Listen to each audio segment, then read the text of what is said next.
प्रणाम। स्वागत है आपका कात्यायनी पाठशाला में। और आज मैं आपको बताने वाली हूँ कि कैसे गणेश जी की उत्पत्ति हुई, कैसे देवी पार्वती ने उनकी रचना करने के बारे में सोचा, तथा कैसे महादेव के हाथों उनका सर धड़ से अलग किया गया, तथा उनको समस्त ब्रह्मांड में सर्वाध्यक्ष का पद कैसे प्राप्त हुआ। तो चलिए मैं आपको सुनाती हूँ ये कथा। और हाँ, इस कथा को पूरा जरूर सुनिएगा, ताकि ऐसा हो सकता है कि आपने कुछ पहलू कभी ना सुने हो, इस कथा में सुनने को मिल जाए, है ना। इसलिए इस कथा को पूरा सुनिएगा, क्योंकि शिव पुराण की कोई भी बात गलत नहीं हो सकती।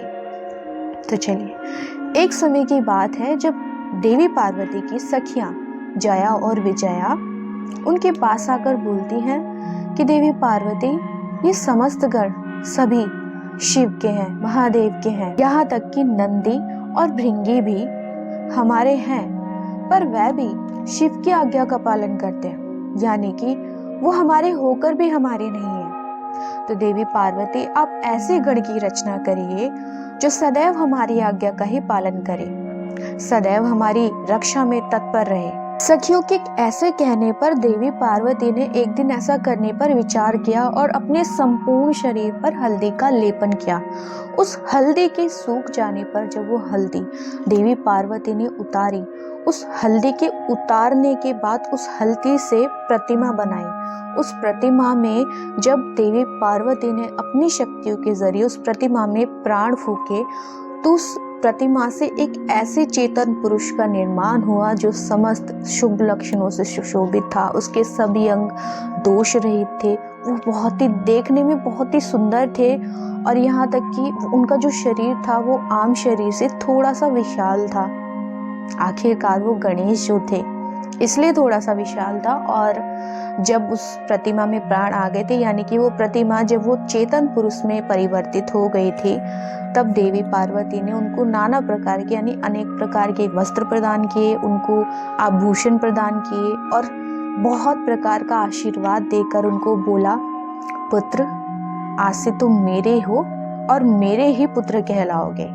उस पुरुष ने यानी गणेश ने देवी पार्वती को नमस्कार करते हुए कहा कि माँ, आज आपको कौन सा कार्य आन पड़ा है, मैं उसे जरूर पूरा करूंगा, बस आप आज्ञा दीजिए। तब देवी पार्वती बोलती है कि तुम मेरे पुत्र हो, मेरी बात सुनो, आज से तुम मेरे द्वारपाल हो जाओ, और मेरी आज्ञा के बिना कोई भी मेरे महल के भीतर ना आने पाए, चाहे वो कोई भी हो या कहीं से भी आया हो।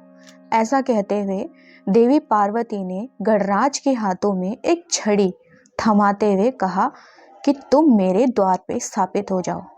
और गणराज को अपने द्वार पे स्थापित करके देवी पार्वती अपनी सखियों के साथ स्नान करने चली गई, और गणराज उनके द्वार पर पहरा देने लगे। उसी समय महादेव द्वार पर आ पहुंचे।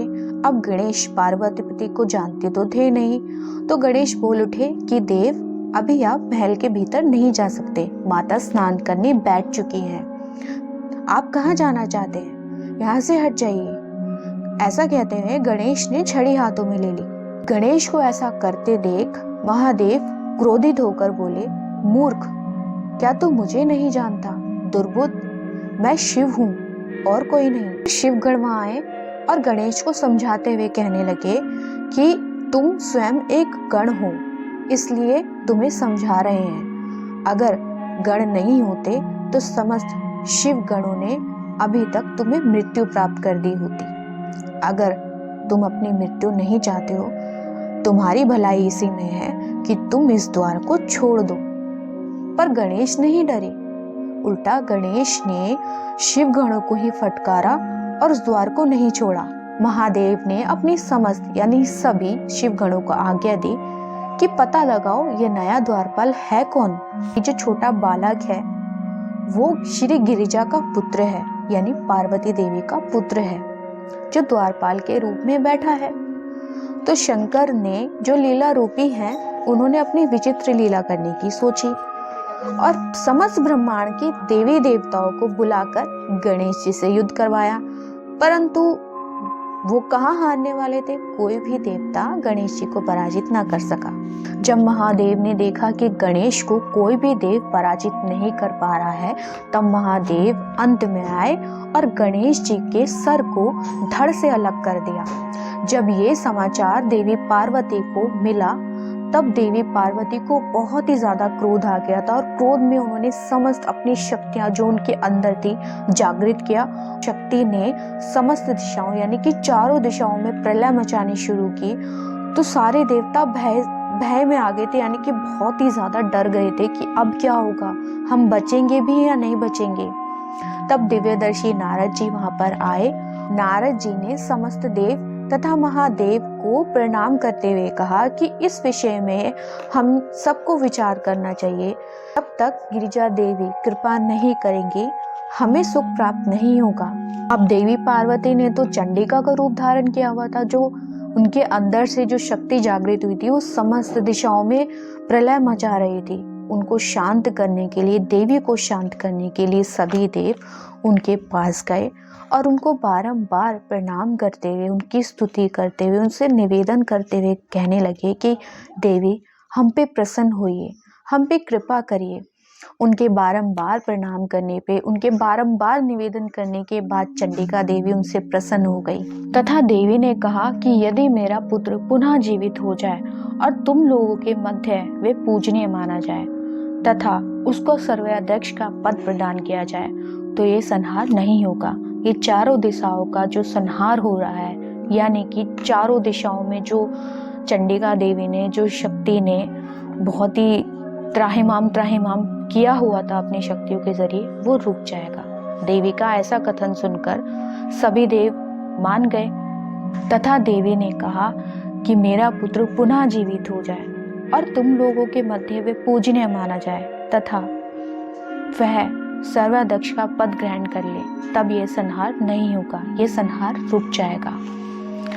इसलिए तो कहते हैं कि सर्वाध्यक्ष का पद ग्रहण करने के बाद समस्त ब्रह्मांड में, पृथ्वी पे जो भी शुभ कार्य होता है तो गणेश जी को सबसे पहले बुलाया जाता है तथा गणेश जी की पूजा ही सबसे पहले होती है, क्योंकि वे समस्त ब्रह्मांड के देवी देवताओं में सर्वाध्यक्ष हैं। सबसे पहले पूजे जाने वाले देव गणेश जी ही हैं। उसके बाद जब ये सब चीजें होती है, अपना देवी कथन सुना देती है। देवी का यह कथन सुनकर सभी देवी देवता महादेव के पास गए और महादेव को सारा कुछ कह सुनाया कि कैसे देवी पार्वती ने उनसे ये सब कुछ कहा है। और महादेव भी कहने लगे कि वही होना चाहिए जिसमें सबका सुख हो। महादेव ने सभी ब्रह्मांड के देवी देवताओं को कहा कि तुम सब उत्तर दिशा की ओर जाओ। उत्तर दिशा में जाने के बाद तुम्हें पहला कोई मृत जीव मिले तो उस जीव के सिर को काटकर उस बालक के सर पर जोड़ देना। शिव की आज्ञा का पालन करते हुए समस्त देवी देवता उत्तर दिशा में निकल पड़े। जाने के बाद उन्हें पहला जीव एक दांत वाला हाथी मिला। उस हाथी के सिर को वो ले आए। लाने के बाद उस बालक यानी गणेश जी के शरीर को धो पोंछ कर विधिवत पूजा की। पूजा करने के बाद उस हाथी के सिर को, जो कि एक दांत वाला हाथी था, उस पुरुष यानी गणेश जी के सर पर जोड़ दी। सभी देवताओं ने महादेव को प्रणाम करते हुए कहा कि हे महादेव, अपने तेज को वेद मंत्रों के जरिए इस बालक में प्रवेश करें तथा सभी देवताओं ने वेद मंत्रों का उच्चारण करते हुए, सदा शिव का स्मरण करते हुए पवित्र जल को गणेश के शरीर तथा सिर पर छिड़का। उस जल का, पवित्र जल का जो वेद मंत्रों द्वारा छिड़का जा रहा था शिव का स्मरण करते हुए गणेश के शरीर पर, उस जल का स्पर्श होते ही गणेश पुनः जीवित हो उठे। गणेश को जीवित देख देवी पार्वती भी प्रसन्न हो उठी और गणेश में प्राण फूके जाने के बाद सभी देवताओं द्वारा गणेश जी का अभिषेक भी किया गया तथा देवी ने गणेश को वरदान दिया कि आज से तू सभी देवों में अग्र पूज्य होगा। और यहाँ तक कि देवी ने गणेश को ये भी कहा, वरदान देते हुए, कि तेरे मुख पर इस वक्त सिंदूर दिखाई दे रहा है, इसलिए मनुष्य जाति को तेरी पूजा सिंदूर से करनी चाहिए। इसलिए गणेश जी की पूजा सिंदूर से की जाती है। फिर देवी ने कहा कि जो भी मनुष्य, जो भी व्यक्ति तेरी पूजा पूरे विधि विधान से करेगा उसके सारे विघ्न तत्काल नष्ट हो जाएंगे। इसलिए गणेश जी को विघ्नहर्ता भी कहा जाता है। इन सब चीजों के होने के बाद सभी देवियों ने गणेश जी को ले जाकर महादेव की गोद में बिठा दिया। तब महादेव ने बड़े ही प्रेम पूर्वक गणेश के सिर पर हाथ फेरते हुए कहा सभी देवों के आगे कि ये मेरा आज से दूसरा पुत्र है, कि समस्त ब्रह्मांड के देवी देवता यहाँ तक कि ब्रह्मा विष्णु और मैं, हमारी पूजा भी तभी संपन्न होगी जब गणेश की पूजा पहले होगी। गणेश की पूजा होने से ही हमारी पूजा संपन्न मानी जाएगी। ऐसा कहते हुए महादेव ने गणेश जी को सर्वाध्यक्ष घोषित कर दिया। अब मैंने आपको इस कथा में बताया कि कैसे महादेव ने गणेश जी का सिर धड़ से अलग किया गया था, कैसे उनके धड़ पर एक दांती वाले हाथी का सिर जोड़ा गया, इसलिए उन्हें एक तनपी कहा जाता है, कैसे उन्हें सर्वाध्यक्ष घोषित किया गया, कैसे उनकी देवी पार्वती जी ने उत्पत्ति की थी। अगर आपको मेरी वीडियो अच्छी लगी हो, अगर आपको शिव पुराण में से गणेश जी की कथा अच्छी लगी हो तो मेरे चैनल को सब्सक्राइब करिए, लाइक करिए, कमेंट करना ना भूलें, शेयर भी करना और मेरी आने वाली वीडियो के नोटिफिकेशन के लिए ऑल बेल आइकन का टैप जरूर करिएगा। प्रणाम।